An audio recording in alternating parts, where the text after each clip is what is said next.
privilege and the blessing of delivering the inaugural address of our organization today. It's really a blessing to have this opportunity, first of all, to move together.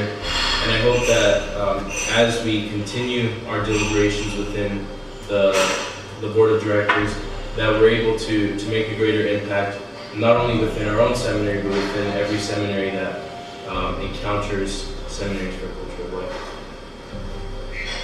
To the board of directors and those present on the occasion of the first meeting of Seminaries for Culture of Life and the dedication of the Lateran Basilica. Brothers, today we are gathered together to witness and take part in the establishment of Seminarians for a Culture of Life. I cannot express the joy that flows from within at seeing this organization become a reality. On Thursday, November 5th of 2015, while in formation with the religious community, I recall being in the presence of the Blessed Sacrament during a weekly Holy Hour.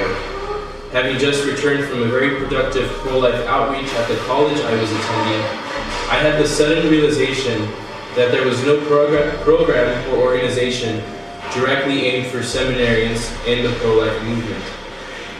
That is when the vision of Seminarians for a Culture of Life originated.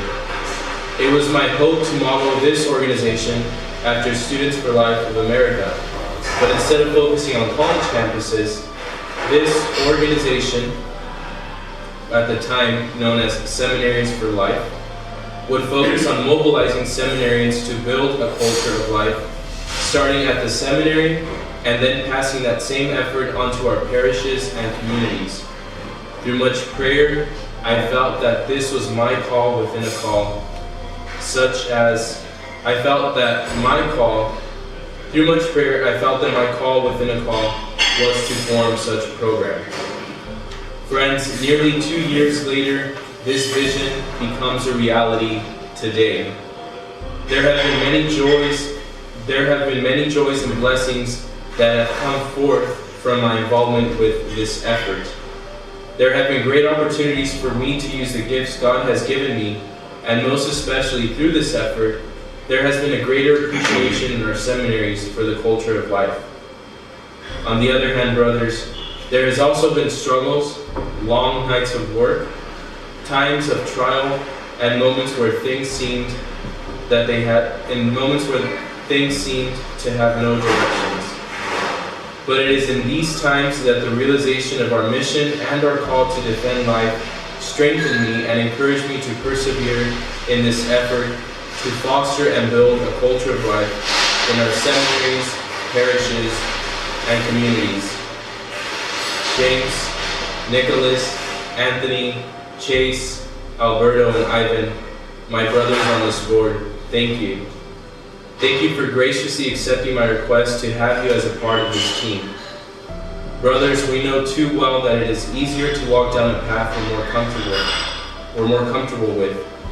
But today you have chosen to move off that familiar path in order to pave a way that may not always be comfortable, so that the dignity of life may be upheld. You each have chosen to become a leader within our movement, a task that brings much responsibility.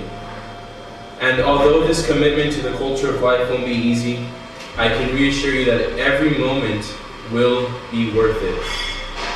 We are part of a movement that holds principles that not many agree with. Stand firm and stand your ground.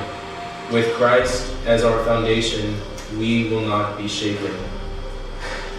To all of you present joining us at this inaugural board meeting, allow me to thank you for your support and your encouragement. Your presence here allows us to see the brothers who we serve. We hope to foster a desire in the hearts of our brother seminarians to build a culture of life within the heart of every seminarian that encounters this organization. As Seminarians for a Culture of Life, we place as patrons of this organization two individuals that are such great examples of how each of us are called to build a culture of life. Pope St. John Paul II and St. Teresa of Calcutta remind us of our call to stand for a culture of life where the dignity and sanctity of all life, from conception to natural death, is treasured, protected, respected, and loved. Let us together move forward in this call to build a culture of life so as to instill in the hearts and minds of all the beauty and dignity of life. Allow me to close with a quote from Pope St. John Paul II that really highlights our mission.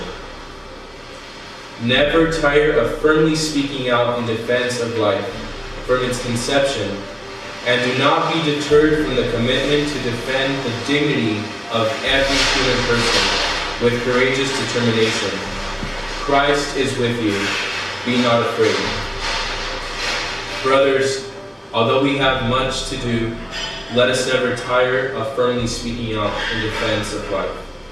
May our Blessed Mother and Saint Joseph, our protector, intercede for us as we move forward. For life, your brother and your child.